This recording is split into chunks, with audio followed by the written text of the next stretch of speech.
आप सभी का स्वागत है हमारे सेकंड पार्ट में। कंप्यूटर के सेकंड पार्ट को हम स्टार्ट करने जा रहे हैं, ठीक है।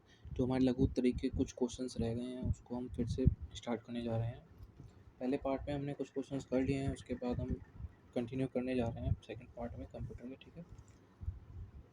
तो प्रश्न हमारा है इंटरनेट द्वारा प्रदान की जाने वाली सेवाओं का वर्णन कीजिए, ठीक है। इंटरनेट जो है हमें क्या क्या सर्विसेज प्रदान करता है, ठीक है, वो हमें जानना है। जैसे ईमेल, ठीक है, ये भी एक इलेक्ट्रॉनिक मेल बोलते हैं इसको इंग्लिश में, सॉरी इसका पूरा नाम है इलेक्ट्रॉनिक मेल, ठीक है, इंग्लिश में इलेक्ट्रॉनिक मेल बोलते हैं इसको। ईमेल का स्थानांतरण इलेक्ट्रॉनिक रूप में एक कंप्यूटर से दूसरे कंप्यूटर में होता है, यानी कि ईमेल जो हम भेजते हैं एक कंप्यूटर से दूसरे कंप्यूटर में वो इलेक्ट्रॉनिक रूप में भेजते हैं, ठीक है। जिस प्रकार डाक द्वारा संदेश पत्र भेजने के लिए हमें उस व्यक्ति का पता होना चाहिए जहाँ संदेश भेजना है। जिस प्रकार हम डाकघर द्वारा डाक पत्र द्वारा संदेश भेजते हैं और उसमें हमें उस व्यक्ति का पता होना चाहिए जिसमें संदेश भेज जिस जहाँ मतलब जहाँ संदेश भेजना है उसका हमें पता होना चाहिए, एड्रेस पता ज्ञात होना चाहिए, ठीक है। ठीक उसी प्रकार हमें ईमेल द्वारा भी उस व्यक्ति का ईमेल पता होना चाहिए, ईमेल एड्रेस पता होना चाहिए जिसको हमें ईमेल भेजना है, ठीक है। उसी उसी तरह से हम इसमें ईमेल भेज सकते हैं। तो ये वही बात बोल रहा है, ईमेल ज्ञात होना चाहिए। ईमेल पते का प्रारूप निम्न प्रकार होता है, ठीक है। जो ईमेल आईडी होती है यानी कि ईमेल एड्रेस जो होता है वो इस तरह से हो सकता है, ठीक है। जैसे यूज़र नेम, ठीक है, और जैसे यूज़र नेम हो गया, आपके पास ईमेल आईडी होगी, ठीक है, उसका जो पहला नाम होता है वो यूज़र नेम होता है। आपने जो कुछ आपका यूज़र नेम होगा, ठीक है, वो आपने लिखा होगा यहाँ पे, वो यूज़र नेम होता है। उसके पास @ होता है उसके बाद, ठीक है। फिर उसके बाद होता है जीमेल, ठीक है, और .com लिखा होता है बाद में, ठीक है। तो gmail.com होस्ट सब डोमेन होता है। होस्ट या फिर होस्ट कौन होता है जो इसका @ के बाद होता है, ठीक है, उसको हम बोलते हैं होस्ट या सब डोमेन, ठीक है। उसके बाद .com लिखा होता है। जैसे एग्जांपल दिया हुआ है अभिषेक, ठीक है, ये यूज़र नेम हो गया @rediffmail.com, ठीक है। क्लियर बात। अब यूज़र नेम क्या, जैसे ये विशाल, ये सॉरी दीपक वाला हो गया VSNL, ठीक है, .net.in, ठीक है। यूज़र नेम क्या होता है, यूज़र नेम इंटरनेट पर एक अकाउंट का नाम होता है, ठीक है। होस्ट, होस्ट क्या होता है, होस्ट इंटरनेट प्रदाय मशीन का नाम होता है, ठीक है, जो हमें इंटरनेट प्रदान कर रही है, ठीक है, होस्ट कहते हैं उसे। या फिर जो हमें सर्विस प्रदान कर रही है वो उसका नाम भी तो लिखा होगा। जैसे जीमेल हो गया, ठीक है, @gmail.com, ठीक है, होस्ट नाम हो गया। वो सब डोमेन का नाम हो गया, क्या हो गया, सब डोमेन। ये संबंधित संगठन का प्रकार निर्धारित करता है। जैसे .com हो गया, .net हो गया, .government हो, .education, .mail, .organization, ठीक है, .com, ठीक है। .com कब लगाते हैं, कमर्शियल वेबसाइट्स के लिए, जैसे व्यावसायिक वगैरह, जिसमें हम व्यावसायिक यूज़ करते हैं, मतलब कि जो हम कमर्शियल के लिए यूज़ करते हैं, ठीक है, उसमें हम .com लगाते हैं। .net नेटवर्क के लिए लगाते हैं, ठीक है। गवर्नमेंट सरकारी वेबसाइट्स के लिए लगाते हैं, जैसे up.government.in, इस तरह से, ठीक है। यूपी गवर्नमेंट की कोई वेबसाइट होगी तो उसमें up.government या फिर up.education.com, इस तरह से, है ना। या फिर कोई एजुकेशन की वेबसाइट होगी तो उसमें .edu लास्ट में लगा देते हैं, ठीक है। जैसे यूनिवर्सल स्कूल.edu, ऐसे अगर हम अपनी वेबसाइट बनाने लगें तो इस तरह से एजुकेशन पर्पस के वाली वेबसाइट को, ठीक है, इस तरह से लगाते हैं डोमेन, ठीक है, सब डोमेन। और डॉट मेल किसी सैन्य के लिए, और .organization किसी गैर सरकारी संगठन के लिए। कोई ऑर्गेनाइजेशन वगैरह है तो उसके लिए हम .organization का यूज़ कर सकते हैं, ठीक है। डोमेन नेम क्या क्या होता है, ये इंटरनेट सेवा प्रदाता ISP देश कोड होता है, ठीक है। जैसे .in होता है, ठीक है, .in लिखा होगा कहीं पे लास्ट में तो क्या होगा, वो इंडिया से डिनोट करेगा, ठीक है। .in ये रहा, ठीक है, इंडिया। .in का मतलब इंडिया, भारत। CN का मतलब चाइना, ठीक है, .CN चाइना। .au Australia. जैसे बाहर की वेबसाइट होंगी ना, उन पर इस तरह से लिखा होगा, जो बाहर के विदेशों में यूज़ होती हैं वेबसाइट, उसमें इस तरह से लिखा होगा ऑस्ट्रेलिया CN। .in हमारे इंडिया के वेबसाइट्स पे लिखा होता है। .in देखना वेबसाइट गूगल सर्च करके कभी, गौर करना इस चीज़ पर। .je जर्मनी के लिए, .jp जापान के लिए, .uk ब्रिटेन के लिए, .us अमेरिका के लिए, ठीक है। इंटरनेट पर मुफ्त ईमेल, फ्री ईमेल की सुविधा प्रदान करने वाली कुछ सर्वर वेबसाइट हैं, ठीक है, जो फ्री ईमेल सर्विस प्रदान करती हैं, www.yahoo.com, ठीक है, यह भी ईमेल फ्री ईमेल सर्विस देती है, ठीक है। इस तरह से रेडिफ मेल हो गया, इंडिया टाइम्स हो गया, 123india.com हो गया, www.mail हो गया, ठीक है। www, ठीक है, इसका मतलब होता है वर्ल्ड वाइड वेब, ठीक है। टेलनेट, ठीक है, टेलनेट यह सुविधा भौगोलिक दृष्टि से अलग अलग स्थानों पर रखे कंप्यूटर के मध्य संपर्क स्थापित करने की सुविधा प्रदान करता है। इस सुविधा के कारण पृथक स्थानों पर रखे कंप्यूटर उपलब्ध दस्तावेज सॉफ्टवेयर इत्यादि का प्रयोग कर सकते हैं टेलनेट के थ्रू हम, ठीक है। टेलनेट एक सर्विस है जो इंटरनेट की सर्विस है। इसके थ्रू हम क्या करेंगे, इसके थ्रू हम बाहर कोई कंप्यूटर रखा है उससे हम कनेक्ट होकर उसके अंदर जो जानकारी है उसका यूज़ कर सकते हैं, उपलब्ध डेटा दस्तावेज, ठीक है, सॉफ्टवेयर इत्यादि का प्रयोग कर सकते हैं। इतना यूज़ होता है इसका, ठीक है। क्लियर बात। गोफर यह सुविधा विश्व के अनेक यह सुविधा विश्व का अनेकों लाइब्रेरी सर्वरों से सूचना उपलब्ध कराने का सरलतम माध्यम है। आरजी सर्वर एक समूह है, एक ग्रुप है जिसके माध्यम से सूचनाओं को ढूंढा जा सकता है। इलेक्ट्रॉनिक बुलेटिन बोर्ड इसके द्वारा किसी समाचार या सूचना को सार्वजनिक रूप से उपलब्ध कराया जा सकता है। इंटरनेट समाचार सेवा, ठीक है, यह सुविधा निःशुल्क दोनों प्रकार से होती है। ई कॉमर्स, अरे तुम यहाँ पर गूगल लिख दो, ठीक है, इंटरनेट की सुविधा है ना, गूगल भी, यूट्यूब भी, ठीक है, ईमेल हो गया, इस तरह से कुछ भी जानकारी लिख देंगे, ठीक है। और भी ई कॉमर्स हो गया, ई कॉमर्स मतलब दूर स्थित व्यक्तियों तथा संस्थानों के द्वारा इंटरनेट के माध्यम से वस्तुओं सेवाओं का आदान प्रदान कर सकते हैं, खरीदी बिक्री कर सकते हैं, लेन देन कर सकते हैं ई कॉमर्स के थ्रू। इलेक्ट्रॉनिक कमर्शियल बोलते हैं इसको, ठीक है। ऑनलाइन संचार, ऑनलाइन कम्युनिकेशन, इससे हम ऑनलाइन कम्युनिकेशन बातचीत कर सकते हैं, लोगों से संदेश भेज सकते हैं, कॉल कर सकते हैं, ठीक है। इस संचार व्यवस्था में संदेश भेजने वाला व्यक्ति यूजर एवं संदेश प्राप्त करने वाला एक समय में इंटरनेट से जुड़ा होता है, ठीक है, सेम टाइम में जुड़े होते हैं, जैसे लोग व्हाट्सएप पे बात करते हैं, ठीक है, लाइव चैट करते हैं, टाइपिंग करते हैं, इस तरह से।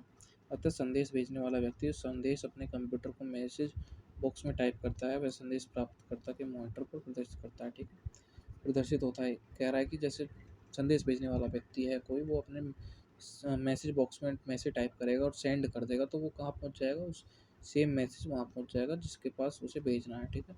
इस प्रकार के इंटरनेट सुविधा को कंप्यूटर की भाषा में चैटिंग बोलते हैं। आई बस चैटिंग चैटिंग। ऑप्शन 8 है ऑनलाइन बैंकिंग, ठीक है। ऑनलाइन बैंकिंग में इंटरनेट की सहायता से कभी भी मुद्रा का लेन देन कर सकते हैं। ऑटोमेटिक टेलर मशीन, एटीएम जो होता है, एटीएम जिसमें से हम पैसे निकालते हैं, ठीक है, अपना डेबिट कार्ड के थ्रू, उसको हम क्या बोलते हैं, ऑटोमेटिक टेलर मशीन, ठीक है। इसमें इंग्लिश की फुल फॉर्म हो गई है automatic teller machine, ATM, ATM की फुल फॉर्म, और हिंदी में ऑटोमेटिक टेलर मशीन, स्वचालित मशीन, ठीक है। इसकी ये भी पूछ सकता है, फुल फॉर्म भी पूछ सकता है। इंटरनेट का सर्वाधिक प्रयोग कंपनियों द्वारा उत्पाद से संबंधित जानकारी को न केवल उपभोक्ताओं को पहुंचाने के लिए अपितु घर बैठे खरीदारी करने का भी मौका प्रदान करती है। जैसे ई कॉमर्स की वेबसाइट होती है, ई कॉमर्स जैसे फ्लिपकार्ट, मीशो, है ना, इस तरह से वेबसाइट होती हैं, ब्लिंकिट वगैरह। तो ये मतलब हम घर बैठे ही तो ई कॉमर्स कर सकते हैं, मार्केट कर सकते हैं ना।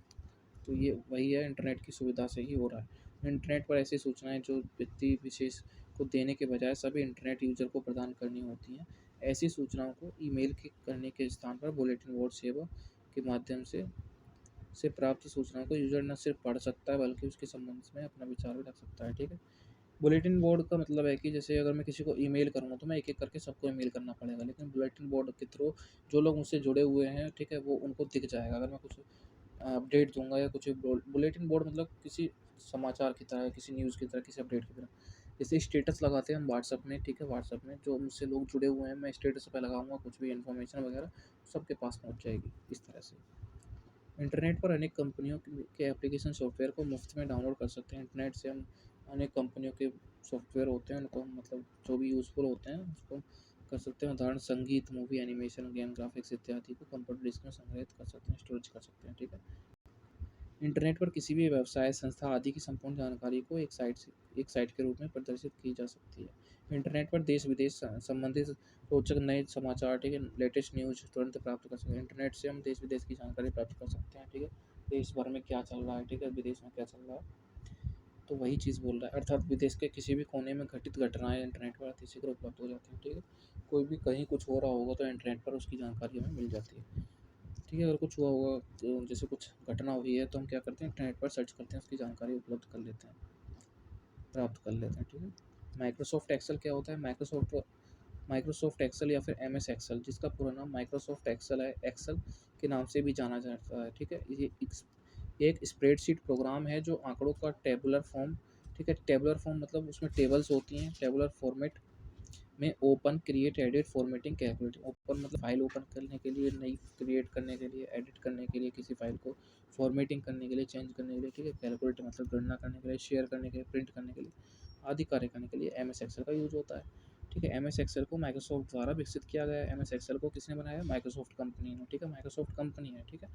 जैसे गूगल कंपनी वैसे माइक्रोसॉफ्ट कंपनी है, ठीक है? एम एस का मतलब होता है Microsoft. M S Excel Microsoft Office का एक भाग है, ठीक है? माइक्रोसॉफ्ट ऑफिस होता है, ठीक है? माइक्रोसॉफ्ट का एक ऑफिस सॉफ्टवेयर होता है, प्रोग्राम सॉफ्टवेयर होता है, ठीक है? तो उसके अंदर ये सॉफ्टवेयर होता है एम एस एक्सेल, ठीक है? एम एस वर्ड भी होता है उसके अंदर, एम एस पावर पॉइंट भी होता है, ठीक है? इस तरह से माइक्रोसॉफ्ट ऑफिस का एक ऐसा अनुप्रयोग जिसमें गणितीय सांख्यिकी गणना के साथ ही बहुत ही बड़ी मात्रा में डाटा को व्यवस्थित किया जा सकता है, ठीक है? हम उसमें किसी भी डेटा को अ, उसमें व्यवस्थित कर सकते हैं, ठीक है? मैनेज कर सकते हैं डेटा को। एक्सेल को चालू करने के चरण क्या हैं? स्टार्ट बटन पर क्लिक करें, ठीक है? कंप्यूटर में स्टार्ट बटन होता है, इस तरह से हमारा कंप्यूटर होता है, यहाँ पे स्टार्ट बटन होता है नीचे, ठीक है? स्टार्ट बटन पर क्लिक करेंगे, ऑल प्रोग्राम्स पर क्लिक करेंगे, एक लिस्ट आएगी इस तरह से, ठीक है? उसमें ऑल प्रोग्राम्स वाला ऑप्शन होगा, फिर उसमें माइक्रोसॉफ्ट ऑफिस पर क्लिक करेंगे, माइक्रोसॉफ्ट के अंदर माइक्रोसॉफ्ट एक्सेल हमें मिल जाएगा, उस पर क्लिक करेंगे, माइक्रोसॉफ्ट एक्सेल प्रारंभ हो जाएगा, ठीक है? इसकी प्रक्रिया ज़्यादा लंबी नहीं है, थोड़ा समझ लेंगे इस चीज़ को, कभी हमने चलाया भी है सिस्टम तो।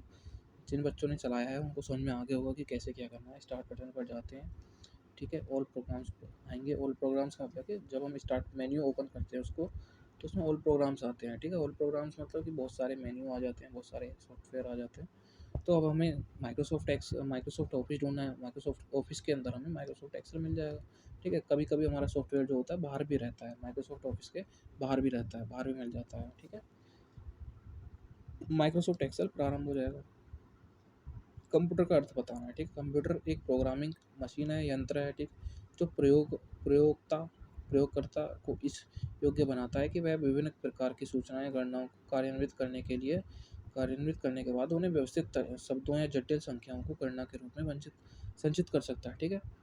मतलब वो कह रहा है कि किसी भी डेटा को, आंकड़े को वो क्या कर सकता है, जटिल सूचनाओं को गणना के रूप में संचित कर सकता है। उन सूचनाओं को आसानी से गणना के रूप में यानी कि डेटा के रूप में, इन्फॉर्मेशन के रूप में संचित कर सकता है, रख सकता है। कंप्यूटर की हेल्प से आसान बन जाता है उसका काम। बस यही तो समझा रहा है वो। इसमें आउटपुट को आसानी से समझ में आने वाले संरूप में प्रस्तुत किया जाता है ताकि आउटपुट हमें आसानी से समझ में आ जाए। कंप्यूटर का अर्थ क्या है? कंप्यूटर, ठीक है? कंप्यूटर शब्द लैटिन भाषा के कंप्यूटेयर, ठीक है? कंप्यूटेयर व अंग्रेजी भाषा के कंप्यूट से बना है। ये लैटिन भाषा का मतलब है कंप्यूट, ठीक है? कंप्यूटेयर, ठीक है? लैटिन भाषा का के कंप्यूटर और अंग्रेजी भाषा का कंप्यूट, ठीक है? ये याद रखना, ये लैटिन भाषा का है और ये अंग्रेजी भाषा का कंप्यूट। इसका अर्थ है गणना, ठीक है? इसका हिंदी नाम क्या होता है? संगणक बोलते हैं इसको, संगणक। इसको याद रखना, क्वेश्चन आ सकता है। कंप्यूटर का दूसरा नाम है संगणक, ठीक है? संगणक मतलब जो गणना करने वाला है, इसका अर्थ है गणना, ठीक है? उद्देश्य के आधार पर कंप्यूटर कितने प्रकार के होते हैं? उद्देश्य के आधार पर, ठीक है? उद्देश्य क्या क्या हो सकते हैं इसके? उद्देश्य मतलब, ठीक है, डेटाबेस तैयार करना, आलेख छापना, आलेख तैयार करना, शब्द प्रक्रिया, वर्ड प्रोसेसिंग। सामान्य उद्देश्य कंप्यूटर, जनरल पर्पस कंप्यूटर मतलब जो नॉर्मल पर्पस के लिए यानी कि सामान्य यूज़ के लिए, कॉमन यूज़ के लिए इस प्रकार के कंप्यूटर अनेक सामान्य प्रकार के कार्य कर सकते हैं, ठीक है? आलेख तैयार करना, कोई हमें मॉडल तैयार करना है या कुछ भी चीज़ तैयार करनी है उसके लिए। आलेख छापना, प्रिंट करना। डेटाबेस तैयार करना, कोई डेटाबेस है, कोई चार्ट शीट है, ठीक है? उसको हम तैयार कर सकते हैं। उससे सूचनाएँ प्राप्त कर सकते हैं, ठीक है? उसमें से सूचनाएँ प्राप्त कर सकते हैं। शब्द प्रक्रिया, वर्ड प्रोसेसिंग, अगर हमें कुछ टाइप करना है, ठीक है? कुछ हमें कहानी लिखनी है, कुछ बुक्स टाइप करनी है, ठीक है? तो वर्ड प्रोसेसिंग कहलाता है वो, ठीक है? जिसमें हम टाइपिंग का काम करते हैं, वो हमारा वर्ड प्रोसेसिंग होता है, ठीक है? क्या होता है? वर्ड प्रोसेसिंग, क्योंकि हम उसमें वर्ड प्रोसेसिंग वाला काम करते हैं, ठीक है? वर्ड प्रोसेसिंग करने के लिए हमें MS वर्ड वगैरह टाइप के सॉफ्टवेयर की यूज होता है, ठीक है। जो MS वर्ड होता है माइक्रोसॉफ्ट ऑफिस का ही सॉफ्टवेयर होता है, MS एक्सेल की तरह, ठीक है। जैसे हमने MS एक्सेल पढ़ा है यहाँ पे, MS एक्सेल पढ़ा है यहाँ पे, वैसे ही MS वर्ड MS ऑफिस का ही एक पार्ट होता है। क्लियर बात। जैसे MS ऑफिस, अब इसके अंदर MS एक्सेल भी होगा, ठीक है, और यहाँ पर MS वर्ड भी होगा, MS PPT भी होगा यानी पावर पॉइंट, MS एक्सेस भी होगा, ठीक है, इस तरह से। क्लियर बात। क्या मैं थोड़ा ठीक से लिख दूँ इसको, नहीं समझ में आया हो तो। MS ऑफिस, MS ऑफिस के अंदर क्या क्या होता है, MS एक्सेल, ठीक है, MS वर्ड समझ जाएंगे, MS पावर पॉइंट, ठीक है, MS एक्सेस, ठीक है। और क्या होता है, यही चीज़ें होती हैं, और भी चीज़ें होती हैं, आउटलुक वगैरह वो अलग पार्ट होता है उसका। तो ये MS ऑफिस होता है, ठीक है, MS ऑफिस माइक्रोसॉफ्ट ऑफिस, ठीक है। MS के फुल फॉर्म में पता है। तो ये एक फ़ोल्डर होता है, इसके अंदर ये सारे सॉफ्टवेयर होते हैं। क्लियर बात। जब हम इसको इंस्टॉल करते हैं तो ये सारे हमारे साथ आ जाते हैं, इसके साथ आ जाते हैं, ठीक है। अब कह रहा है कंप्यूटर डिज़ाइन तैयार करना इत्यादि कार्य सामान्य उद्देश्य कंप्यूटरों द्वारा प्रतिपादित किया जाता है। ये अनेक प्रकार के सामान्य कार्य बिना फेरबदल के कर सकते हैं, ठीक है भाई, समझ में आई बात। ये कह रहा है कि ग्राफिक्स वगैरह डिज़ाइन वगैरह तैयार करने के लिए भी हम क्या कर सकते हैं, कंप्यूटर का प्रयोग कर सकते हैं। विशिष्ट उद्देश्य या स्पेशल पर्पस क्या क्या होते हैं, इस प्रकार के कंप्यूटर किसी विशिष्ट कार्य को करने के लिए ही विकसित किए जाते हैं। जो विशिष्ट कंप्यूटर होते हैं, विशेष उद्देश्य वाले, स्पेशल पर्पस वाले कंप्यूटर, मान लो ये तो नॉर्मल पर्पस वाले हो गए, जनरल पर्पस। अब ये स्पेशल पर्पस वाले हैं, ठीक है, जो बड़े बड़े कार्य को करेंगे। ये छोटा जनरल जनरल पर्पस कर रहे थे, डाटा छापना, डाटा तैयार करना। अब डाटा से भी बड़ा कुछ काम होता होगा तो उसको स्पेशल कंप्यूटर के थ्रू करेंगे, ठीक है। इनकी प्रक्रिया क्षमता भी उसी विशिष्ट कार्य की आवश्यकता अनुसार ही होती है। जैसा काम होगा वैसे ही उसकी स्पीड होगी, है ना, या फिर जैसी उसकी स्पीड होगी वैसे उसका काम होगा, है ना। बड़ा काम होगा तो हमें बड़े कंप्यूटर की ज़रूरत होगी, है ना। इस प्रकार के कंप्यूटरों में यदि आवश्यक हो तो एक से अधिक प्रोसेसर भी संलग्न किए जा सकते हैं, यानी कि हम उसमें एक से अधिक भी कंप्यूटर मतलब उस कंप्यूटर में, विशेष कंप्यूटर में एक से अधिक प्रोसेसर को भी हम इनबिल्ट कर सकते हैं, ठीक है। ऐसे विशिष्ट मतलब ऐसे विशिष्ट कार्य हैं जिनका निष्पादन सामान्य उद्देश्य कंप्यूटर से नहीं किया जा सकता। ऐसे कार्य जो ऐसे विशिष्ट कार्य जिसका निष्पादन यानी कि जिसका रिजल्ट हम, या फिर जिसका कार्य जिसको संपूर्ण तरीके से हम नहीं कर सकते, किससे, ये जनरल कंप्यूटर से, सामान्य कंप्यूटर से नहीं कर सकते उन कार्यों को, उनको हम विशिष्ट कंप्यूटर से कर सकते हैं, ठीक है। उनके लिए कुछ विशिष्ट उद्देश्य कंप्यूटर कुछ विशिष्ट युक्तियों के साथ संसाधन विकसित किए जाते हैं, ठीक है। एनालॉग कंप्यूटर क्या है, इसके अंतर्गत विद्युत के एनालॉग रूप का प्रयोग किया जाता है। इसकी गति कुछ धीमी होती है, ठीक है। विद्युत का एनालॉग इस तरह के कंप्यूटर होते हैं, एनालॉग, ठीक है, जो इस तरह की हमें डेटा शो करता है, वो हमारा एनालॉग कंप्यूटर होता है। डिजिटल कंप्यूटर जो हम यूज़ करते हैं वो डिजिटल कंप्यूटर होता है, ठीक है, जिसमें डेटा 1 2 3 इस तरह से शो होता है। माउस क्या है, माउस एक इनपुट डिवाइस है। इनपुट मतलब माउस से हम कर्सर करते हैं। ये मेरा कर्सर है ना, ये जो घूम रहा है ब्लैक कलर का, ये क्या है, ये माउस के थ्रू ही तो चल रहा है, मतलब मैं पेन से चला रहा हूँ लेकिन माउस के थ्रू ये इनपुट ही तो दे रहा है। अब जैसे मैं कुछ ड्रॉ करूँगा तो लाइन ड्रॉ हो रही है ना, आई बात समझ, अंडरलाइन हो रही है ना, इस तरह से। इसमें दो दायां और बायां बटन होते हैं, ठीक है। हम माउस को थोड़ा समझ लेते हैं, इसको पहले पढ़ लेते हैं एक बार। माउस के प्रयोग से कीबोर्ड की आवश्यकता कम हो जाती है। जब माउस हमारे हाथ में रहता है तो कीबोर्ड की आवश्यकता कम होती है, क्योंकि सारा काम तो ऐसे क्लिक वगैरह करने में होता है, ठीक है। कीबोर्ड का तो कम यूज़ होता है कीज़ वगैरह का। इसके नीचे एक रबर बॉल लगी होती है जिसका क्रियान्वयन में सहायता करता है, ठीक है।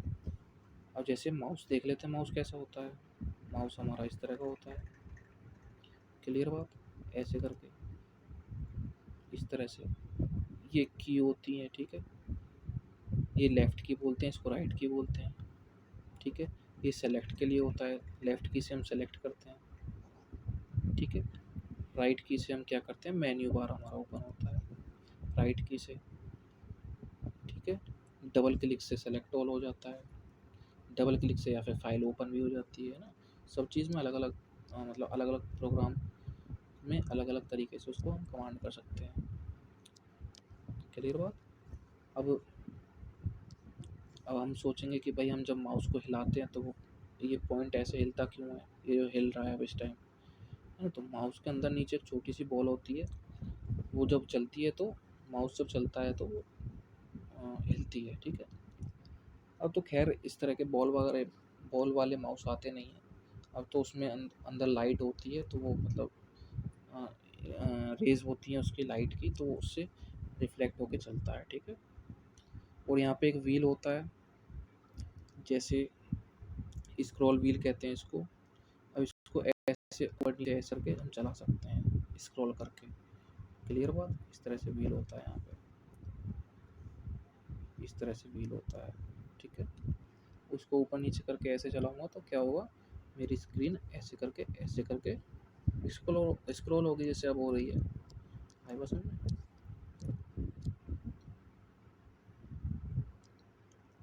कंप्यूटर प्रणाली के विभिन्न भागों को संक्षिप्त में समझाइए।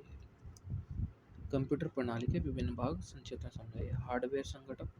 कंप्यूटर एक अकेला यंत्र नहीं है, यह एक प्रणाली है। कंप्यूटर एक क्या है, सिस्टम है, ठीक है।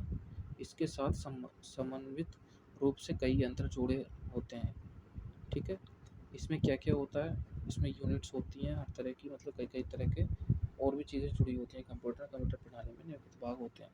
निवेश या आयत इनपुट, सॉरी आयत इकाई, इनपुट और यूनिट, इनपुट आउटपुट यूनिट, ठीक है। जैसे कि निवेश या आगत इकाई, इनपुट यूनिट, ठीक है। इनपुट डिवाइस, केंद्रीय संसाधन यूनिट, सीपीयू बोलते हैं इसको। निर्गत इकाई, आउटपुट यूनिट, निर्गत और निवेश और निर्गत इकाई, ठीक है। इनपुट और आउटपुट यूनिट। अभी इनपुट कौन सी होती है, कीबोर्ड हो गया, माउस हो गया, इनपुट यूनिट है ना। तो कंप्यूटर क्या ये कह रहा है, कंप्यूटर जरूरी थोड़ी है कि वही चीज़ है, कंप्यूटर की कंपोनेंट्स पूछ रहा है, ठीक है। कंप्यूटर के विभिन्न भाग, कंप्यूटर प्रणाली के विभिन्न भाग, कंफ्यूज मत होना, कंप्यूटर प्रणाली, ठीक है। कंप्यूटर सिस्टम के, इसका मतलब कंप्यूटर सिस्टम के विभिन्न भाग। इसमें कंप्यूटर सिस्टम में क्या क्या होता है, माउस होता है, कीबोर्ड होता है, वही चीज़ बता देंगे, ठीक है। अब इसके भाग हैं इस तरह से, नॉर्मली इसको डिवाइड किया हुआ है। निवेश इनपुट डिवाइस हो गया, सीपीयू हो गया, आउटपुट हो गया, और इनपुट आउटपुट डिवाइस हो गया। आउटपुट में क्या होता है, इस प्रिंटर हो गया हमारा, स्पीकर हो गया ना, तो अंदर से बाहर बाहर आता है ना डेटा। स्क्रीन हो गया, मॉनिटर हो गया, ठीक है। ये क्या हमारा आउटपुट डिवाइस है। और सीपीयू जो होता है हमारा सेंट्रल प्रोसेसिंग यूनिट होता है, जिसमें डेटा प्रोसेस होता है। अल्फा न्यूमेरिक की कुंजियाँ क्या होती हैं, अल्फा न्यूमेरिक कुंजियाँ जो हमारे कीबोर्ड में कीज़ होती हैं, ठीक है। जिसमें ABCD और 1 2 3 और सिम्बल होते हैं कई तरह के स्पेसिफिक, ठीक है। स्पेसिफिक करेक्टर्स, जैसे इस तरह के क्वेश्चन मार्क, हैज़, ठीक है, और डॉलर वगैरह, at the rate, exclamation mark, and, percentage, इस तरह से ब्रैकेट वगैरह, प्लस माइनस, ठीक है।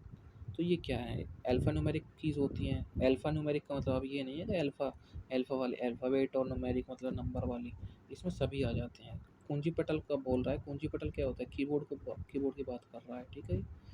कुंजी पटल होता है हमारा कीबोर्ड के केंद्रीय भाग में होता है। यह कुंजी पटल के केंद्रीय भाग में होता है। वर्णमाला के अक्षर A to Z होते हैं, A से Z तक। अंक के नंबर होते हैं 9 से 0 तक, ठीक है। 9 जीरो से 9 से 0 तक, ठीक है। तथा कुछ करेक्टर इस तरह के होते हैं, स्पेशल करेक्टर्स होते हैं, इत्यादि होते हैं। इनके अतिरिक्त शिफ्ट, एंटर, बैक स्पेस, ये टैब, ये कंट्रोल कीज़ होती हैं, ठीक है। इनको कंट्रोल कीज़ बोलते हैं, इत्यादि कुछ विशेष कुंजियाँ होती हैं, ठीक है। न्यूमेरिक कुंजियाँ किसे कहते हैं, न्यूमेरिक मतलब नंबर वाली, ठीक है। अल्फ़ा न्यूमेरिक की बात करेगा तो इसमें हम सारी बता देंगे जो जो होता है, और न्यूमेरिक कीज़ की बात करेगा तो नंबर वाली बताएंगे। न्यूमेरिक कीज़ इस तरह से साइड में होता है, इस तरह से 9 8 7, इस तरह से प्लस माइनस, इस तरह से home page up, page down, insert, enter, इस तरह से ये नमलोक वगैरह की कीज़ होती हैं। कुंजी पटल के दाएं, ठीक है, ऐसे हमारा होता है। और ये दाएं साइड में हमारे नंबर वाले होते हैं, यहाँ ABCD वाले होता है, ठीक है। यहाँ हमारा क्या होता है, स्पेस बार होता है हमारा। यहाँ होता है हमारा बैक स्पेस, ठीक है। यहाँ होता है हमारा एंटर, यहाँ होता है हमारा कंट्रोल वाला बटन और स्टार्ट बटन, यहाँ होता है हमारा शिफ्ट बटन वगैरह, टैब वगैरह होता है, कैप्स लॉक होता है यहाँ पे, यहाँ नंबर लॉक होता है, ठीक है, नंबर कीज़ वगैरह होती हैं, यहाँ प्लस माइनस और भाग वाले होते हैं, यहाँ फंक्शन की होती हैं ऊपर, क्लियर बात। इस तरह से इसमें 0 से 9 तक के अंकों की कुंजियाँ होती हैं, जिसमें से 4 कुंजियों पर दिशाएं व्यक्त करने वाले तीर होते हैं, ठीक है। 4 कीज़ ऐसी भी होती हैं इस तरह से, अप डाउन एंड लेफ्ट, और up arrow, down arrow, left और राइट एरो, ठीक है। इस तरह की कीज़ होती हैं ऊपर जाने के लिए, ठीक है। जब हम माउस का यूज़ नहीं करते तो कीबोर्ड का यूज़ इससे कर सकते हैं, कीबोर्ड के यूज़ से ऊपर नीचे जा सकते हैं, लेफ़्ट राइट कर सकते हैं। तो तीर वाली कुंजियाँ बनी रहती हैं, कर्सर को चलाने का काम भी करती हैं, ठीक है। कर्सर को इसी से चला सकते हैं, जैसे माउस का यूज़ नहीं हो रहा है। इसके अलावा कुछ अन्य कुंजियाँ भी अंकित होती हैं, नाम लोग वगैरह इस तरह से इनका यूज़ करते हैं, ठीक। स्कैनर क्या होता है? स्कैनर वस्तु या प्रलेख की आकृति की, स्कैनर देखो इनपुट डिवाइस होता है। स्कैनर की हेल्प से हम क्या करते हैं, अपने बाहर के डेटा को अंदर भेजते हैं, ठीक है। हमारा जो डेटा इन्फॉर्मेशन है उसको हम कहाँ भेजते हैं, कंप्यूटर को। स्कैनर वस्तु या प्रलेख की आकृति की प्रति बिंदु से देखकर कंप्यूटर में प्रविष्ट करता है, कंप्यूटर के अंदर भेजता है, ठीक। इस प्रिंटेड आकृति को इलेक्ट्रॉनिक रूप में प्रदर्शित करके, परिवर्तित करके कंप्यूटर में संचय कर लेते हैं, जिसे बाद में मिटाया जा सकता है, ठीक है। और चाहे तो हम उसे मिटा सकते हैं या सेव कर सकते हैं, ठीक है। और जैसे मुझे स्कैनर हो गया, जैसे स्कैनर हो गया, ठीक है, मैं इस पे कुछ रखूँगा, अपनी फ़ोटो रख दूँगा मैं, तो मेरा क्या फ़ोटो कहाँ जाएगा, स्क्रीन पर शो हो जाएगा, ठीक है। वही बात कह रहा है, कंप्यूटर में प्रविष्ट कर देते हैं, इस प्रिंटेड आकृति को इलेक्ट्रॉनिक रूप में कंप्यूटर में संचय कर लेते हैं। इसको हम सेव करके रख सकते हैं या फिर इसे बाद में मिटा भी सकते हैं, ठीक है, डिलीट भी कर सकते हैं। यही स्कैनर होता है, ठीक है, स्कैनर बोलते हैं। ये क्या है, हमारा इनपुट डिवाइस है। और प्रिंटर क्या होता है, हमारा आउटपुट डिवाइस है, जो ये बाहर निकालता है प्रिंटर को, क्या। इसमें जैसे थंब प्रिंट भी होता है, थंब तो वो भी स्कैनर ही होता है। फिंगर प्रिंट होता है, ठीक है, फिंगर प्रिंट मोबाइल वगैरह में यूज होता है, तो वो भी हमारा स्कैनर ही होता है। इसमें आकृतियाँ वांछित बदलाव भी किए जा सकते हैं इसकी आकृति में, ठीक है, हम कुछ चेंजेस भी कर सकते हैं उसमें। इसके अंतर्गत स्कैनर में माइक्रो कैमरा भी होता है, ठीक है। स्कैनर के अंदर माइक्रो कैमरा भी होता है, जो आकृति को देखता है, ठीक है, प्रतिरूप समेट कर इलेक्ट्रॉन में परिवर्तित करके तरंगों को कंप्यूटर में प्रवाहित कर देता है, जहाँ संचय हो जाता है, ठीक है बात। अगला क्वेश्चन है हमारा, केंद्रीय संसाधन इकाई क्या है? केंद्रीय संसाधन इकाई यानी कि सेंट्रल प्रोसेसिंग यूनिट, जो हमारी सीपीयू कहते हैं जिसे, ठीक है। CPU computer processing unit, central processing unit, sorry, ठीक है। सीपीयू की फुल फॉर्म है सेंट्रल प्रोसेसिंग यूनिट। निवेश इकाई के माध्यम से प्रविष्ट किए गए आंकड़ों पर प्रयोक्ता द्वारा प्रविष्ट किए गए निर्देशों के अनुसार केंद्रीय संसाधन इकाई में प्रक्रिया की जाती है, ठीक है। जो हम डेटा देते हैं कंप्यूटर को, वो कहाँ जाता है, पहले केंद्रीय संसाधन इकाई में यानी कि सीपीयू में जाता है, प्रोसेस होता है, ठीक है, वहाँ उसकी प्रोसेसिंग होती है। और केंद्रीय संसाधन इकाई को सीपीयू कहते हैं। केंद्रीय संसाधन इकाई कंप्यूटर का वह भाग है जो सूचनाओं की गणना है, उसका विश्लेषण करता है, ठीक है। जो सीपीयू होता है वही हमारा इंपॉर्टेंट पार्ट होता है, जिसे हम कंप्यूटर का मस्तिष्क भी बोलते हैं, mind of brain of computer, ठीक है। क्या बोलते हैं, brain of computer, mind of computer, ठीक है। जैसे इंसान का मस्तिष्क होता है, वैसे कंप्यूटर का मस्तिष्क क्या होता है, सीपीयू। केंद्रीय संसाधन प्रणाली की संरचना को समझाएं। केंद्रीय सीपीयू के भाग कार्यों का वर्णन करें, ठीक है। केंद्रीय संसाधन इकाई की संरचना, आगत इकाई यानी कि इनपुट डिवाइस, इनपुट यूनिट, निर्गत इकाई आउटपुट यूनिट, और सीपीयू, ठीक है। सीपीयू यानी कि केंद्रीय संसाधन इकाई जो प्रोसेसिंग यूनिट है, ठीक है। इसके सह संयोजन से, यानी इन तीनों के संयोजन से ही संपूर्ण कंप्यूटर बनता है, ठीक है। कंप्यूटर द्वारा संसाधन प्रक्रिया करने के लिए केंद्रीय संसाधन इकाई सीपीयू को तीन मुख्य इकाइयों में बांटा गया है, ठीक है। Primary memory, main memory. Memory दो प्रकार की होती है, प्राइमरी मेमोरी और मेन मेमोरी, ठीक है। नियंत्रक यूनिट, कंट्रोल यूनिट, जिसे हम सीपीयू बोलते हैं, वही होती है हमारी। और एक होती है अर्थमेटिक एंड लॉजिकल यूनिट, ठीक है, एएलयू बोलते हैं इसको। इसको बोलते हैं एमयू, सीयू और एएलयू, ठीक है, शॉर्ट फॉर्म। आईवासन में नियंत्रण इकाई, सीपीयू के तीन पार्ट हैं, ठीक है, प्रोसेसिंग यूनिट के तीन पार्ट हैं। इसमें प्राइमरी मेमोरी या मुख्य मेमोरी, इसमें रैम बोलते हैं इसको, रैंडम एक्सेस मेमोरी। और कंट्रोल यूनिट को बोलते हैं हम जो हमारा डेटा को कंट्रोल करता है या फिर कंप्यूटर को कंट्रोल करता है, उसमें कंट्रोल यूनिट होती है। अर्थमेटिक और लॉजिकल गणनाओं को करने के लिए एएलयू का यूज होता है, ठीक है। एएलयू का यूज होता है अर्थमेटिक एंड लॉजिकल यूनिट का। बाइट क्या है? बाइट कंप्यूटर की स्मृति संसाधन इकाई, स्मृति संसाधन सीपीयू, ठीक है। सेंट्रल प्रोसेसिंग यूनिट अच्छा, कंप्यूटर की स्मृति संसाधन इकाई का ही एक भाग होती है, ठीक है। जो बाइट है वो क्या है? वो इस सीपीयू का ही एक पार्ट होती है, स्मृति का ही पार्ट होती है, मेमोरी का पार्ट होती है, ठीक है। स्मृति के अक्षरों को बाइट कहते हैं। स्मृति के अक्षरों को बाइट द्वारा प्रस्तुत किया जाता है। एक बाइट में 8 बिट होते हैं, ठीक है, ये याद रखना। एक बाइट में 8 बिट होते हैं। प्रत्येक बिट में बाइनरी पद्धति के अनुसार 1 और 0 संचित होता है, ठीक है। जैसे हमने 1 और 0 का पढ़ा था, तो ये 1 और 0 जो है किसके किसके अंदर होता है? बिट के अंदर, ठीक है। फिर ये बिट से 8 बिट से क्या बनता है? एक बाइट बनता है, और 8 बिट मिलके क्या बनेंगे? एक बाइट बनाएंगे। क्लियर बात? एक बाइट से ऊपर क्या होता है? एक मेगाबाइट, ठीक है, एमबी बोलते हैं जिसे। 1 एमबी, 2 एमबी, ठीक है। फिर इसके ऊपर क्या होता है? जीबी, ठीक है, 1 जीबी, 2 जीबी, इस तरह से। क्लियर बात? 1 जीबी में कितना एमबी होता है बताओ? 1024 एमबी होता है, ठीक है। और 1 टीबी में, 1 टीबी यानी कि 1 टेराबाइट, ठीक है, 1024 जीबी होता है। क्लियर बात? अगला देखते हैं।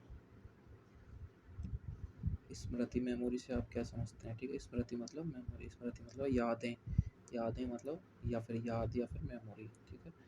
इसकी क्षमता को समझाइए। मेमोरी किसी कंप्यूटर के लिए अनिवार्य भी होती है, क्योंकि इसमें डेटा को, प्रोग्राम को स्टोर किया जाता है, ठीक है। इसमें उन प्रोग्रामों को स्टोर किया जाता है जिसका पालन कंप्यूटर को सीपीयू को करना है, कंप्यूटर की सीपीयू को करना है, ठीक है। इसलिए हमें मेमोरी की ज़रूरत होती है जो वो डेटा का पालन करेगा, ठीक है, उसको स्टोर करने के लिए मेमोरी की ज़रूरत होती है। मेमोरी का वह पार्ट या वह भाग जो सीपीयू का सीधे संपर्क में रहता है उसे मुख्य मेमोरी, मेन मेमोरी या फिर प्राइमरी मेमोरी कहते हैं, ठीक है। जो साधन बैकअप भंडारण का कार्य करता है उन्हें सहायक मेमोरी कहा जाता है, ठीक। देखो, जो रैंडम एक्सेस मेमोरी होती है, ये वही बात कर रहा है जो सीपीयू से जुड़ी होती है। क्लियर है? ठीक है। साधन बैकअप भंडारण यानी कि जो हम अपना डेटा स्टोर करते हैं, जैसे अलग से हम स्टोरेज डिवाइस लगाते हैं, ठीक है, उसको हम क्या बोलते हैं? सहायक मेमोरी, ठीक है। मुख्य मेमोरी में केवल वे प्रोग्राम डाटा रखे जाते हैं जिनका प्रयोग सीपीयू द्वारा किया जा रहा है, ठीक है। अब हम अपना डेटा जो रखेंगे अलग से, फाइल वगैरह, कोई फोल्डर या कोई मूवी वगैरह होगी, उसको हम कहाँ रखेंगे? सहायक मेमोरी के अंदर। उसे हम रोम बोलते हैं। रोम या फिर जैसे हार्ड डिस्क हो गई, ठीक है, हार्ड डिस्क हो गई। और एच बोलते हैं इसको, SSD बोलते हैं, ठीक है। एक हो गया हार्ड डिस्क, एक हो गया SSD। अभी डिफरेंस बताया था मैंने दूसरी वीडियो, पहली वीडियो में, हार्ड डिस्क और SSD का, ठीक है। अब जैसे मेरा कोई फ़ोन है, डिवाइस है, मेरा 8 GB का रैम है, ठीक है, और 128 GB रोम है, तो मैं इसको कैसे बोलूँगा कि 8 GB मोबाइल के लिए है, मोबाइल का जो डेटा है, ठीक है, उसका यूज़ होता है, मतलब उसको चलाने के लिए ये है। जितनी ज़्यादा ये होगी उतना अच्छा मेरा काम करेगा फ़ोन, ठीक है। ये कम होगी तो मेरा फ़ोन स्लो करेगा, ठीक है। 2 GB होगी, 3 GB होगी, 4 GB होगी, तो मेरा उसी तरह से काम स्लो होगा।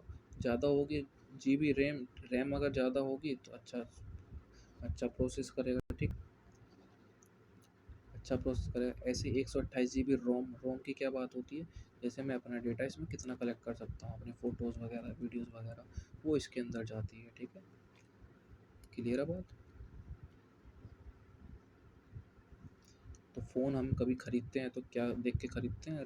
रैम और रोम उसका कितना है, ठीक है, उसका प्रोसेसर कैसा है, ठीक है, ये सब हम चेक करते हैं तब हम फ़ोन ख़रीदते हैं। ऐसा नहीं है कि ऐसे ही कुछ भी उठा के ले आए, ठीक है। स्मृति की क्षमता, कैपेसिटी ऑफ मेमोरी, केंद्रीय संसाधन, केंद्रीय इकाई में होने वाली समस्त क्रियाएं सर्वप्रथम स्मृति में जाती हैं, ठीक है। केंद्रीय संसाधन, केंद्रीय इकाई में होने वाली समस्त क्रियाएं सबसे पहले कहाँ जाती हैं? मेमोरी में जाती हैं। यानी कि जो सीपीयू में वर्क हो रहा है वो कहाँ जाता है? मेमोरी में जाता है। कंप्यूटर में स्मृति संसाधन इकाई का ही एक भाग होता है, ठीक है। कंप्यूटर में जो स्मृति संसाधन है, मेमोरी यूनिट है, ठीक है,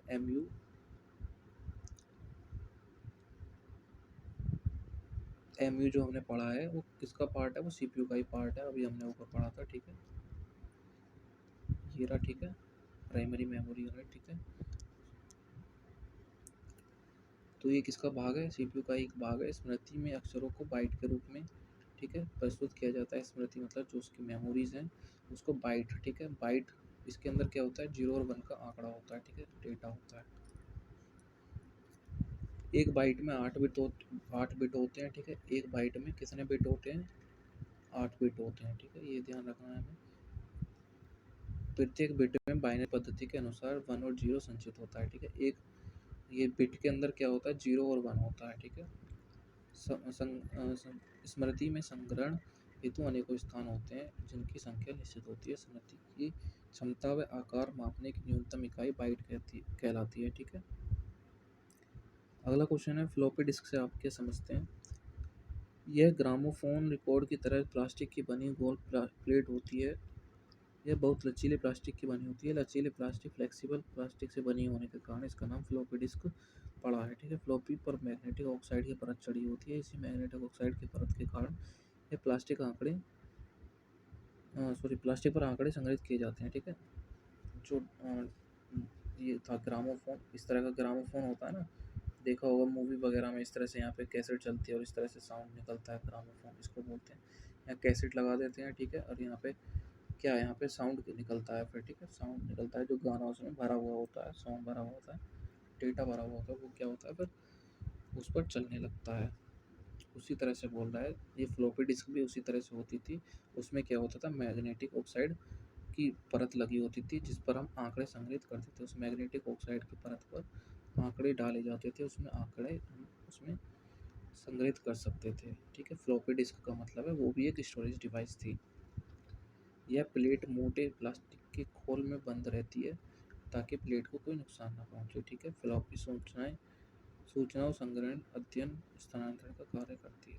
क्लियर बात। निजी पीडीएफ, ठीक है, निजी पीडीएफ तथा वीडियो को किस प्रकार अपलोड किया जाता है। कोई पीडीएफ है उसको हम कैसे अपलोड करेंगे। पीडीएफ की फुल फॉर्म होती है पोर्टेबल डॉक्यूमेंट फॉर्मेट, ठीक है, पोर्टेबल डॉक्यूमेंट डॉक्यूमेंट फॉर्मेट, ठीक है। किसी फाइल का जो फॉर्मेट होता है वो पीडीएफ का जो फॉर्मेट होता है उसे पोर्टेबल डॉक्यूमेंट फॉर्मेट कहते हैं। पोर्टेबल का मतलब होता है उसको हम आसानी से कहीं भी ले जा सकते हैं या फिर कहीं भी भेज सकते हैं, ठीक है। कोई भी फाइल होती है उसको हम सबसे पहले क्या करेंगे, पीडीएफ में बनाएंगे तो हम उसे कहीं भी भेज सकते हैं। इंटरनेट एक ऐसा माध्यम है जिससे उपयोगकर्ता अपनी आवश्यकता के अनुसार विषय सामग्री, चलचित्र, वीडियो, ऑडियो फाइल आदि को खर्च करके उसे देखने के साथ साथ डाउनलोड कर सकते हैं, ठीक है। उसे हम डाउनलोड भी कर सकते हैं और कहीं भेज भी सकते हैं। स्वयं के पास मौजूद डाटा किसी भी माध्यम में क्यों ना हो, किसी भी फॉर्मेट में क्यों ना हो, किसी मीडियम में क्यों ना हो, उसे इंटरनेट वेब पेज पर अपलोड भी कर सकते हैं। उसे हम अपलोड भी कर सकते हैं, ठीक है। कह रहा है निजी पीडीएफ वीडियो को किस पीडीएफ है किसी वीडियो को अपलोड कैसे किया जाता है। अब मुझे कोई फाइल है वो कहीं अपलोड करनी है, किसी को भेजनी है, तो मैं क्या करूँगा, तो ये मतलब कैसे किया जाता है, किस प्रकार किया जाता है, वही पूछ रहा है।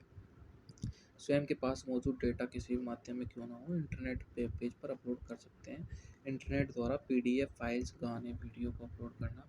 इंटरनेट द्वारा पीडीएफ फाइल्स, गानों तथा वीडियो को अपलोड करने के लिए उपयोगकर्ता को सर्वप्रथम वेबसाइट को ओपन करना है, ठीक है। जिस पर हम भेजना चाह रहे हैं उसको हम ओपन कर लेंगे वेबसाइट को। वहाँ उपयुक्त तीनों को अपलोड करना चाहते हैं, अगर हम वहाँ जहाँ वह उपयुक्त तीनों को अपलोड करना चाहते हैं, यानी कि जिन इनमें से कोई सी फाइल या जो भी चीज़ हम अपलोड करना चाह रहे हैं वहाँ चले जाएंगे, ठीक है।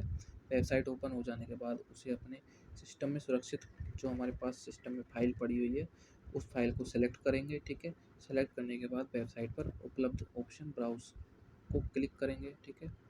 अब ब्राउज़ करने से देखो, जैसे क्या बोल रहा था मैं, वेबसाइट पर जो है ना ब्राउज़ का ऑप्शन होता है, ब्राउज़ से हम क्या करते हैं, ब्राउज़ से हम अपने डिवाइस के अंदर जाकर उस फाइल को सेलेक्ट कर लेंगे, ठीक है। और उस फाइल को सेलेक्ट करने के बाद क्या होगा, ब्राउज़ की गई फाइल संबंधित वेबसाइट पर अपलोड हो जाती है। उसको हम अपलोड कर देंगे, अपलोड वाला एक ऑप्शन होता है उस पर अपलोड करेंगे तो अपलोड हो जाएगी। क्लियर बात? जैसे हम किसी को फाइल भेजते हैं, कुछ भेजते हैं, तो ऐसे ही होता है सब। कंप्यूटर नेटवर्क क्या है, ठीक है, इसमें सर्वर की क्या भूमिका है। कंप्यूटर नेटवर्क मैंने बता दिया, दो या दो से अधिक कंप्यूटर नेटवर्क को अनेक अन्य उपकरणों के साथ आपस में जोड़ना नेटवर्क कहलाता है। एक बड़ा कंप्यूटर जिससे कि बहुत सारे ऐसे कंप्यूटर जुड़े हों जिस पर कार्य करने वाले कंप्यूटर पर कार्य कर सकते हैं, परंतु बड़े कंप्यूटर की मदद भी ले सकते हैं, ठीक है। जो बड़ा कंप्यूटर है वही हमारा सर्वर कहलाता है। कंप्यूटर में प्रयोग होने वाले महत्वपूर्ण डाटा तथ्य डाटा होता है, डाटा पर गणना करके इसे सूचना में परिवर्तित कर सकते हैं। कंप्यूटर नेटवर्क के अंतर्गत एक विशेष बड़े कंप्यूटर के अंदर सारा डेटा सूचनाएं भर दी जाती हैं, इसके साथ अन्य कंप्यूटर को जोड़ दिया जाता है, इसे बड़े कंप्यूटर को सर्वर कहते हैं, ठीक है। मैंने बताया था ना, एक बड़ा कंप्यूटर है उसके साथ और भी कंप्यूटर छोटे छोटे जुड़े हुए हैं, तो ये तो वर्क करेंगे ही, इनको ज़रूरत पड़ेगी तो इससे भी डेटा ले सकते हैं उसे, और इसी कंप्यूटर को हम क्या बोलेंगे, सर्वर कंप्यूटर बोलेंगे, ठीक है। कंप्यूटर सर्वर बोलेंगे। सर्वर एक विशेष कंप्यूटर है जो नेटवर्क में केंद्र में काम करता है। ये मैन होता है, हेड होता है, ठीक है, इसको सेंटर में ऐड कर देते हैं, यानी कि सभी से जुड़ा होता है, ठीक है।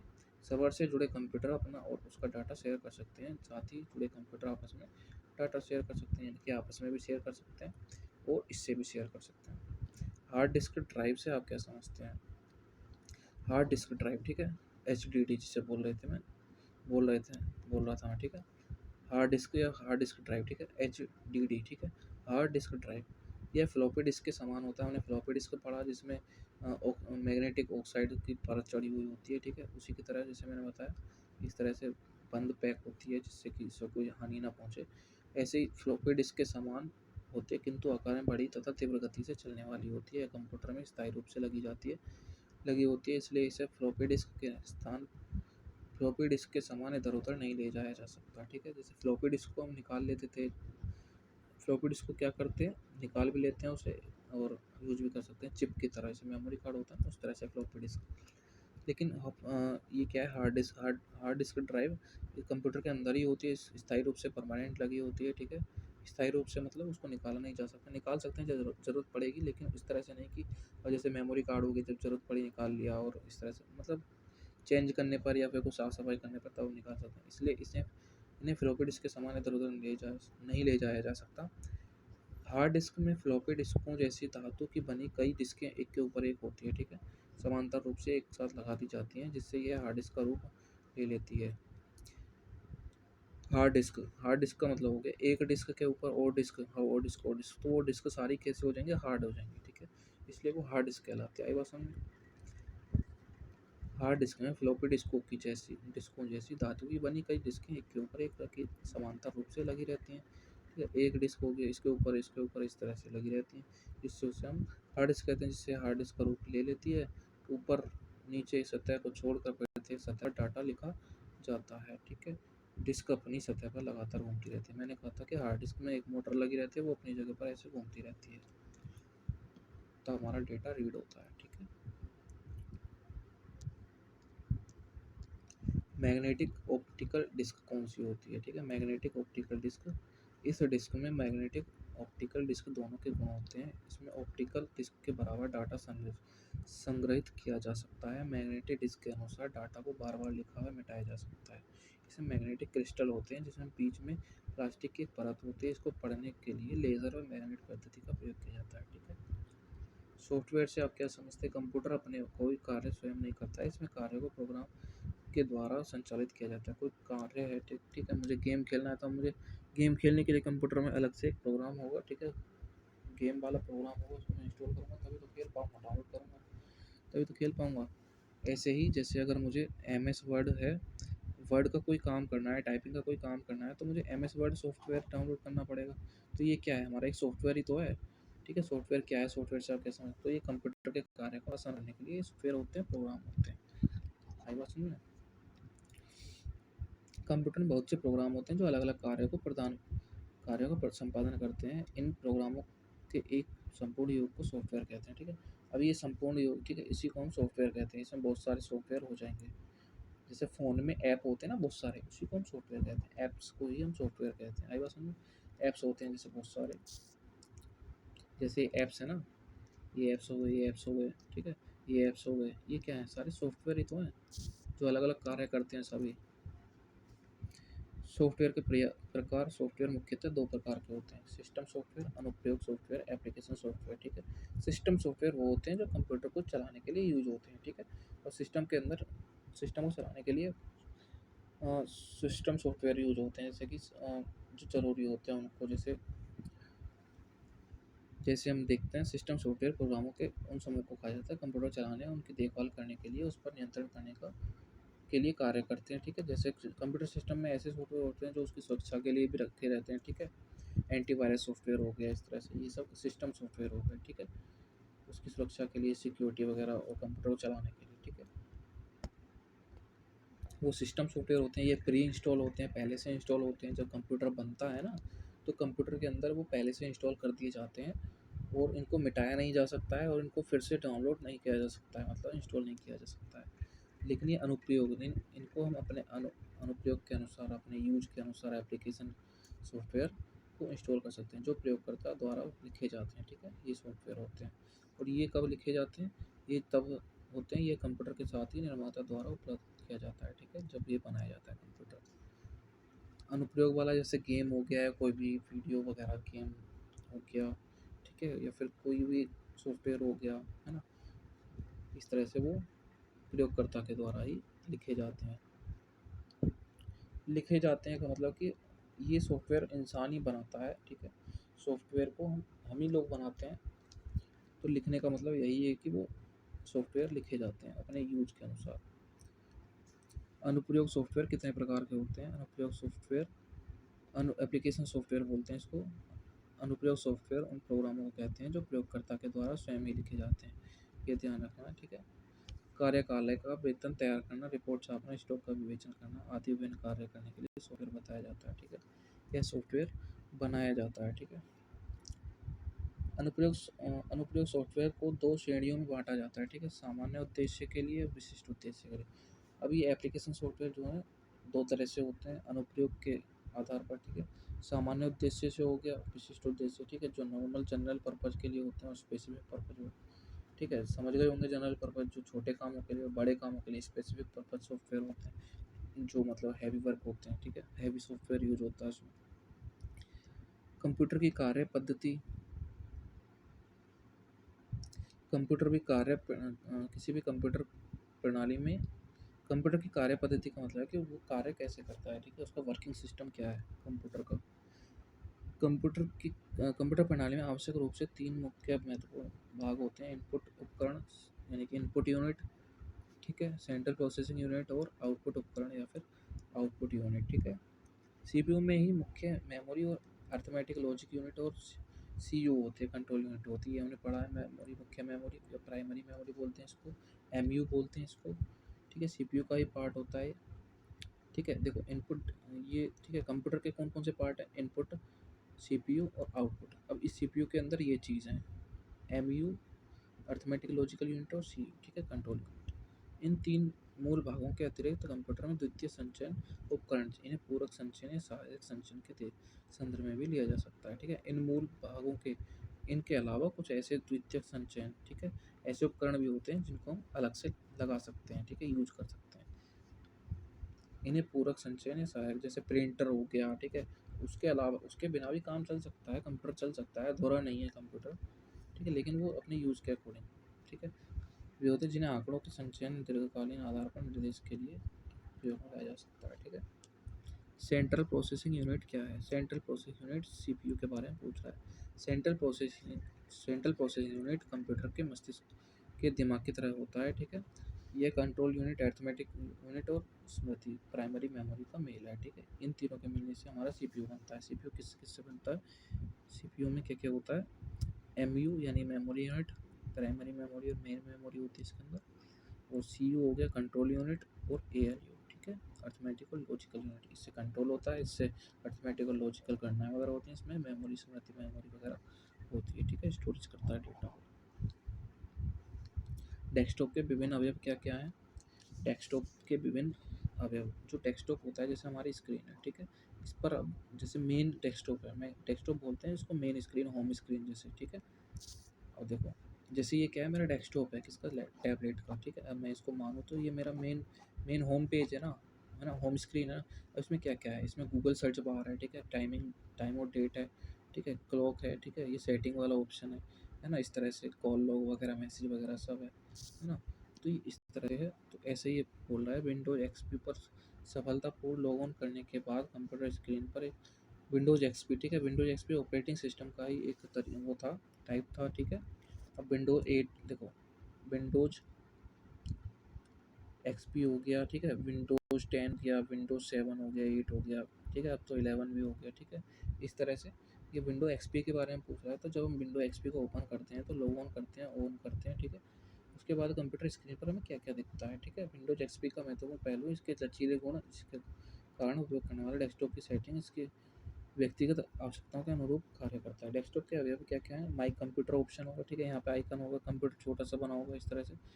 माई पीसी है, my computer, my documents, recycle bin, my network place, internet explorer, task bar, start menu, file, folder, shortcuts, ठीक है, इस तरह से।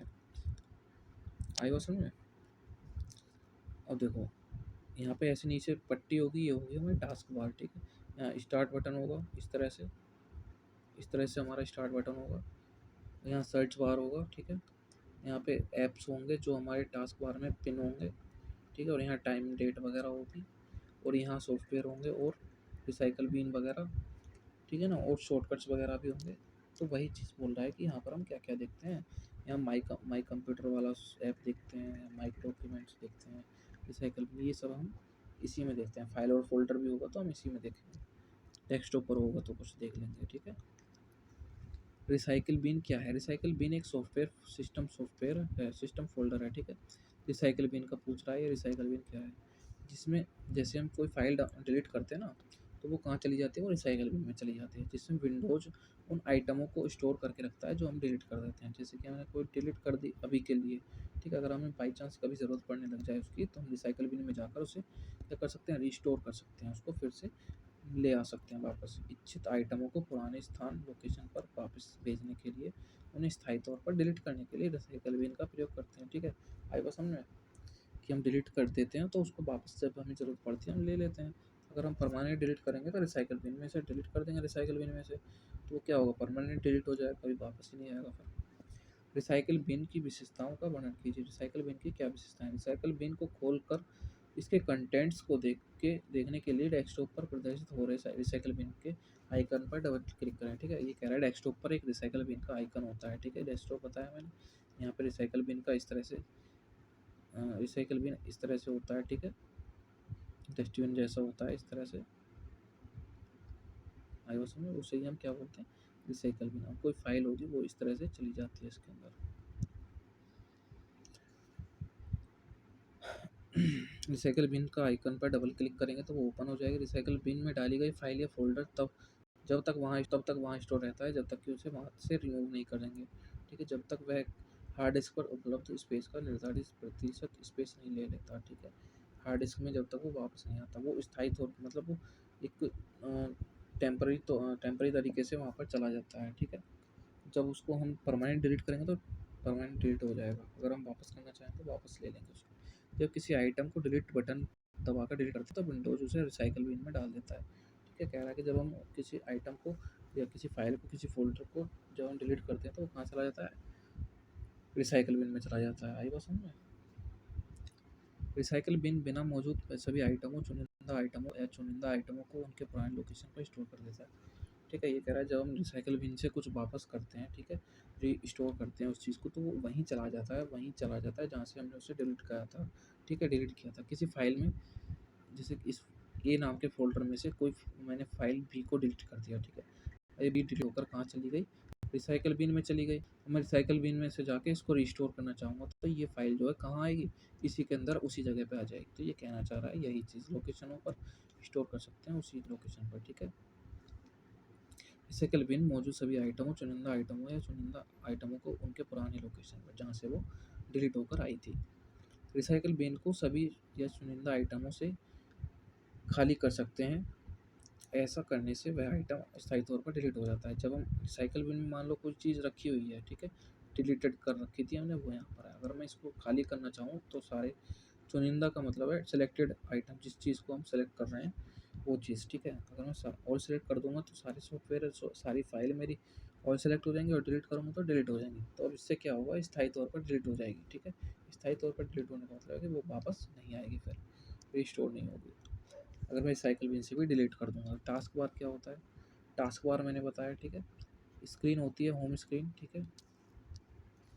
होम स्क्रीन होती है, यहाँ पे टास्क बार इस तरह से होता है, यहाँ स्टार्ट बटन होता है, ठीक है। और यहाँ पे ऐप्स जो हम टास्क कर रहे हैं, जो हमारा प्रोग्राम रन हो रहा है, ठीक है, या कोई फाइल रन हो रही है तो वो यहाँ पे शो होती है नीचे, ठीक है।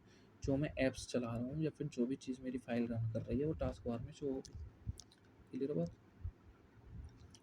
कंप्यूटर स्टार्ट करने पर स्क्रीन के नीचे हिस्से में टास्क बार दिखाई देता है।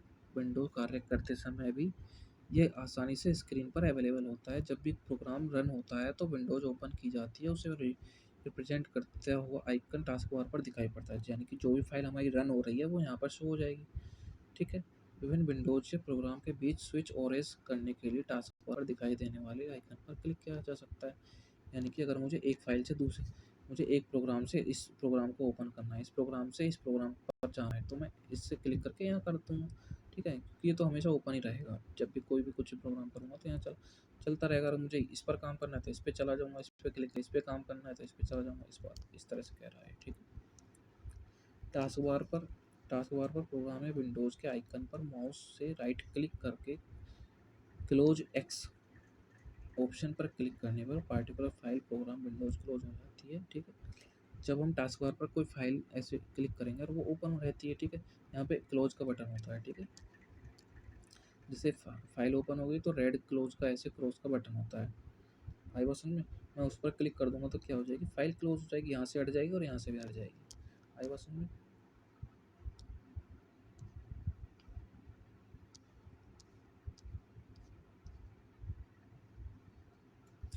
यही समझा रहा है वो।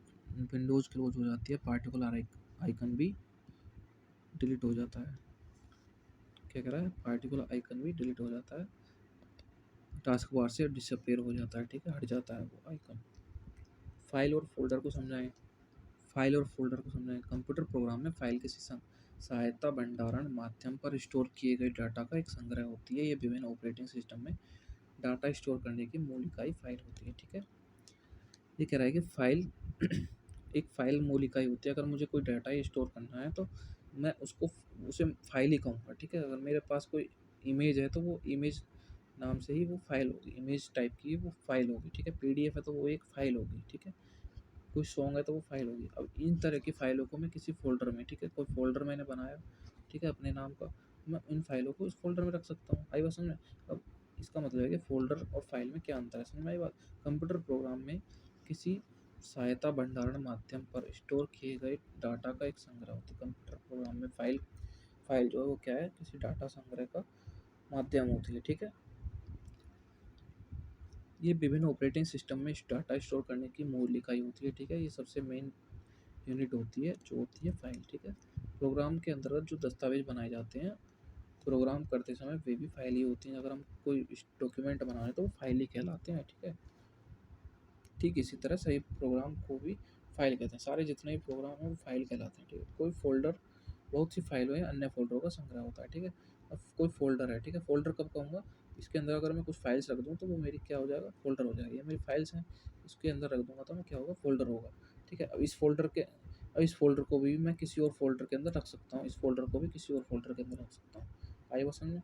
यानी ए के अंदर मैं बी फ़ोल्डर रख सकता हूँ, ए फ़ोल्डर के अंदर बी फ़ोल्डर को रख सकता हूँ और बी के अंदर मैं फाइल्स को रख सकता हूँ, ठीक है। मैंने अपनी फाइल्स को इसके अंदर रखा, फिर इस फ़ोल्डर को इसके अंदर सुरक्षित रख दिया। आई बात समझ में। लोकर के अंदर लोकर।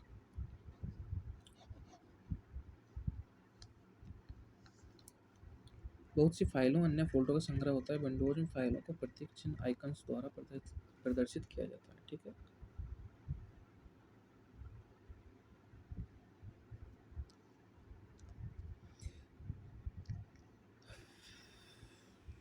तो लग रहा है मुझे तीसरा पार्ट ही बनाना होगा इसके लिए।